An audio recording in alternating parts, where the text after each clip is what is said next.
तो देखिएगा हम बात कर रहे हैं जब ऑब्जेक्ट है वो कांस्टेंट वेलोसिटी से मूव कर रहा है, यानी यूनिफॉर्म मोशन की केस में मोशन कर रहा है। अब देखिएगा यूनिफॉर्म मोशन कर रहा है या कांस्टेंट वेलोसिटी से मूव कर रहा है, इसका मतलब 1 घंटे में वो 20 किलोमीटर जाता है, तो 2 घंटे में कितना जाएगा वो 40 किलोमीटर, 3 घंटे में वो कितना जाएगा 60 किलोमीटर, यानी सेम टाइम में वो सेम डिस्टेंस ट्रेवल करेगा। पहले 1 घंटे की 20 किलोमीटर, दूसरे 1 घंटे की भी 20 किलोमीटर, तो टोटल कितनी होगी 2 घंटे की 40 किलोमीटर, तीसरे 1 घंटे की भी 20 किलोमीटर, यानी तीसरे घंटे के तक मिला के वो कितनी होगी टोटल 20 प्लस 20 प्लस 20 यानी 60 किलोमीटर।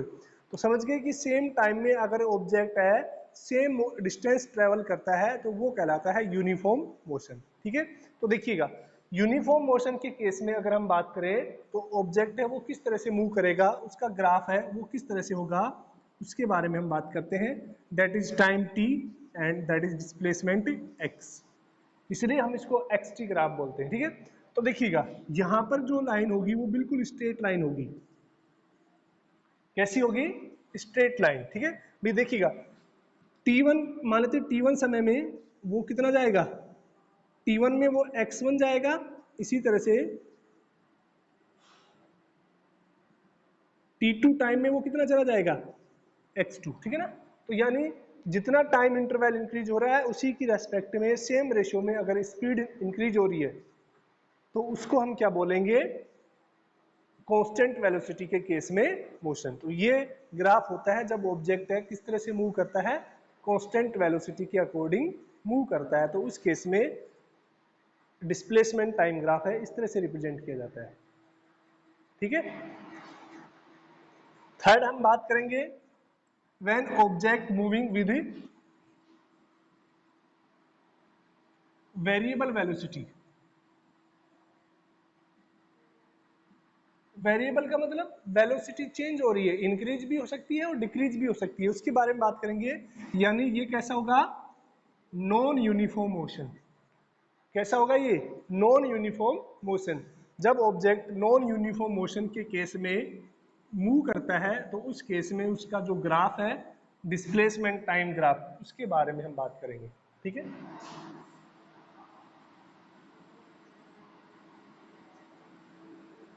ये टाइम हो गया यहाँ पर और ये डिस्प्लेसमेंट हो गया। क्लियर, अब देखिएगा स्ट्रेट लाइन है सीधी, तो इसका मतलब तो क्या हो गया, यूनिफॉर्म मोशन हो गया। तो स्ट्रेट लाइन के अलावा आप किसी भी तरह से बना सकते हैं, इस तरह से, ये कैसा हो गया, नॉन यूनिफॉर्म मोशन हो गया। ठीक है ना, बिल्कुल सीधी रेखा नहीं होनी चाहिए, बाकी आप किसी भी तरह से घुमा के बना सकते हैं। ठीक है ना, वो सारी ही क्या कहलाएंगी, नॉन यूनिफॉर्म मोशन कहलाएंगी। ठीक है, तो ये किसका एग्जाम्पल हो गया, नॉन यूनिफॉर्म। देखो कैसे, इसको आप एक बार स्क्रीनशॉट ले लीजिए, फिर मैं इसको समझाता हूं कि ये नॉन यूनिफॉर्म कैसे हुआ।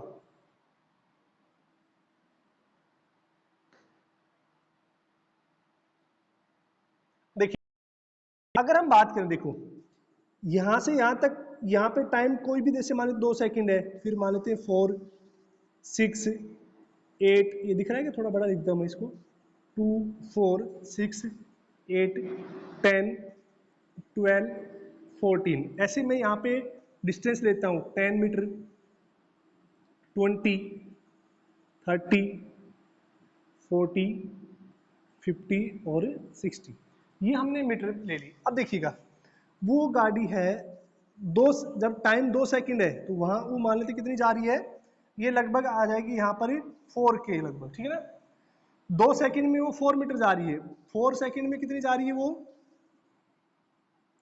लगभग हम मान लेते कि 8 के। ठीक है ना, तो 6 में कितनी जाएगी वो, तो लगभग कितनी हो जाएगी ये 18 के लगभग। यानी यहाँ पर टाइम का इंटरवल तो सेम है, 2 के बाद 4, 4 के बाद 6 8, यहाँ पर डिस्टेंस का इंटरवल अलग अलग है। ठीक है, जैसे यहाँ पर देखिएगा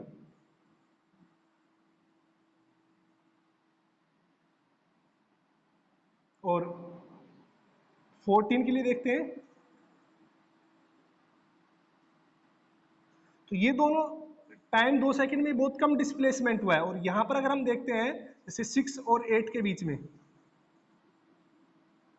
तो देखो 6 पर उसकी स्पीड कितनी थी, लगभग मान लेते हैं 18 के लगभग थी, और 8 सेकंड पर उसकी स्पीड कितनी होगी 40, ज्यादा होगी ना, एकदम से डिफरेंस आ रहा है यहाँ पे। तो यहाँ पर ये क्या हो गया, नॉन यूनिफॉर्म मोशन हो गया, ठीक है। तो जब टाइम इंटरवल सेम होने पर डिस्प्लेसमेंट अलग अलग होता है तो उस केस में कैसा होता है, नॉन यूनिफॉर्म मोशन होता है, उसका ग्राफ इस तरह से होता है, ठीक है।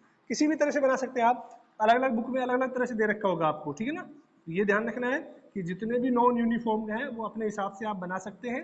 जैसे कि किसी बुक में ऐसे भी दे दिया होगा इस तरह से, ये भी नॉन यूनिफॉर्म है, किसी बुक में इस तरह से दे दिया होगा, ये भी नॉन यूनिफॉर्म है, ठीक है। तो स्ट्रेट लाइन नहीं होनी चाहिए, बाकी सारे फिर क्या हो जाएंगे, नॉन यूनिफॉर्म वेलोसिटी का। तो ये भी ध्यान रखना है कि डिस्प्लेसमेंट टाइम ग्राफ है वो किसको डिनोट करता है, वेलोसिटी को डिनोट करता है, ठीक है।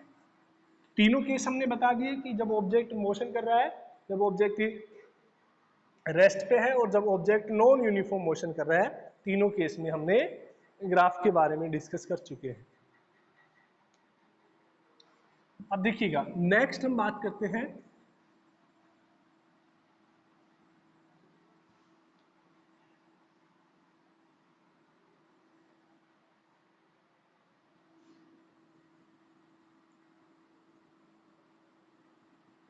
Velocity time graph.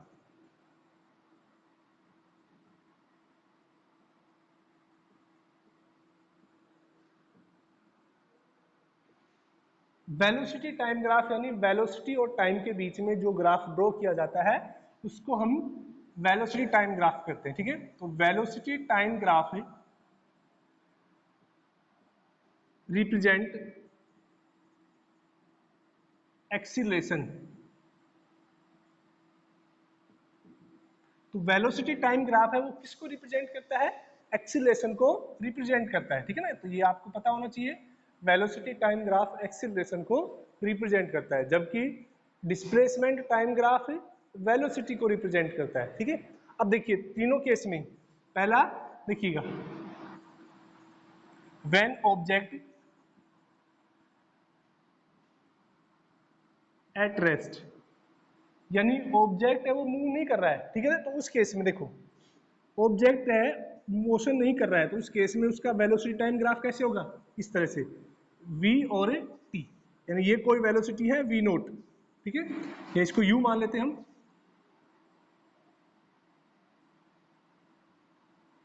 तो देखो उस टाइम के साथ उसकी वेलोसिटी में कोई चेंज नहीं आ रहा है, ठीक है ना। तो उस केस में हम क्या बोलेंगे, ग्राफ किस तरह का बनेगा, इस तरह से। देखो वेलोसिटी में जब चेंज नहीं होता है ना तो एक्सीलरेशन कितना हो जाता है, जीरो हो जाता है, ये ध्यान रखना। जब वेलोसिटी कांस्टेंट रहती है, वेलोसिटी में कोई चेंज नहीं आ रहा है, उस केस में एक्सीलरेशन हमेशा जीरो रहेगा, ठीक है ना। अगर कोई भी गाड़ी एक समान स्पीड से चल रही है, ठीक है, तो आपसे पूछा जाए कि एक्सीलरेशन कितना होगा, तो एक्सीलरेशन कितना हो जाएगा, जीरो हो जाएगा। भाई देखो हमने फॉर्मूला पढ़ा था ए का, ए बराबर क्या होता है, v minus you upon T. अगर v और u सेम हो जाए, कोई चेंज नहीं आ रहा है वेलोसिटी में, तो कितना हो जाएगा, जीरो बाई टी, यानी एक्सीलरेशन कितना हो जाएगा, जीरो। तो याद रखना कि कांस्टेंट वेलोसिटी के केस में एक्सीलरेशन हमेशा जीरो होता है, ठीक है ना। लीनियर एक्सीलरेशन की बात करें, एक सेंट्रीपिटल एक्सीलरेशन और होता है, आगे हम पढ़ेंगे, वो जीरो नहीं होता है, ठीक है ना। देखिएगा इसके बाद हम देखिए स्क्रीनशॉट ले लिया होगा इसका।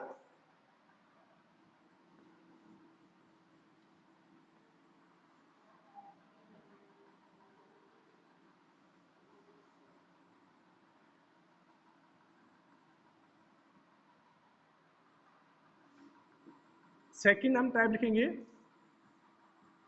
When object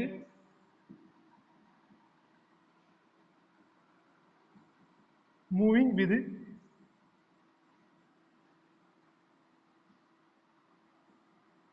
constant velocity. Object है वो कांस्टेंट वेलोसिटी से मूव कर रहा है, एक समान वेलोसिटी से मूव कर रहा है।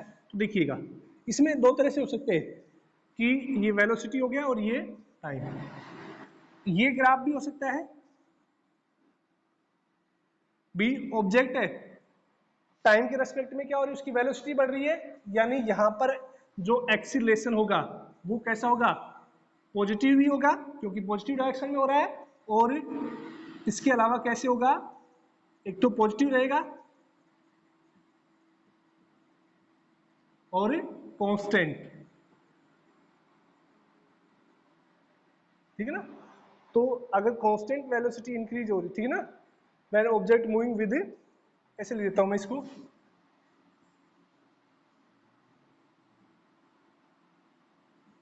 Increasing velocity. तो इंक्रीजिंग वेलोसिटी का इस तरह से हो जाएगा, एक्सीलरेशन क्या होगा, पॉजिटिव, और कैसा होगा, कांस्टेंट होगा, फिक्स रहेगा एक्सीलरेशन, ठीक है, एक्सीलरेशन चेंज नहीं होगा।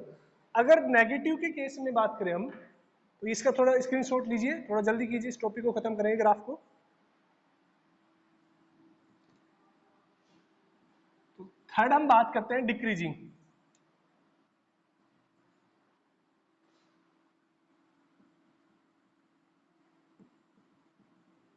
डिक्रीजिंग वेलोसिटी, तो मैं इसका बना देता हूं, देखो सीधा, डिक्रीजिंग वेलोसिटी का मतलब इस तरह से उल्टा। देखो यहां पर वेलोसिटी ज्यादा थी, जैसे जैसे टाइम बढ़ रहा है, देखो यहां पर वेलोसिटी मान लेते हैं ये 20 है, इस टाइम पर मानते हैं 5 सेकंड पर है, वेलोसिटी कितनी 20, तो 10 सेकंड पे जाएंगे हम, तो वेलोसिटी डिक्रीज होगी ना, 15 ही आएगी यहाँ पे, तो वेलोसिटी क्या हो रही है, कम होती जा रही है। तो इसको हम क्या बोलेंगे, डिक्रीजिंग वेलोसिटी के अंदर केस में जो एक्सीलरेशन है वो कांस्टेंट रहेगा, लेकिन कैसा रहेगा, नेगेटिव रहेगा, ठीक है ना।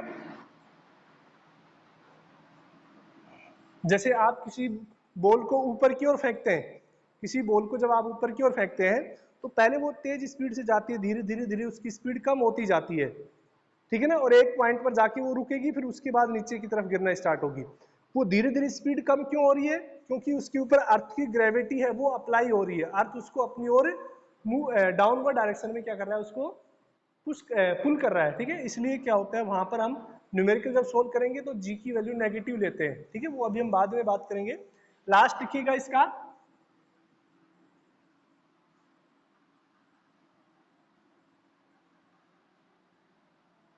फोर्थ वाला, in case of variable velocity, यानी वेलोसिटी है वो क्या हो रही है, वेलोसिटी है वो चेंज होती जा रही है, ठीक है ना, तो उसके अंदर x और v, ठीक है ना, तो इस तरह से बना देंगे। यहां पर जो एक्सीलरेशन है वो क्या होगा, नॉन यूनिफॉर्म, इस केस में जो एक्सीलरेशन है वो नॉन यूनिफॉर्म होगा। तो बच्चों ये 3 ग्राफ थे आपके, वेलोसिटी टाइम ग्राफ के भी हमने बना दिए हैं और डिस्प्लेसमेंट टाइम ग्राफ के भी हमने बना दिए, ठीक है। अगर कोई दिक्कत है तो आप पूछ सकते हैं दोबारा से।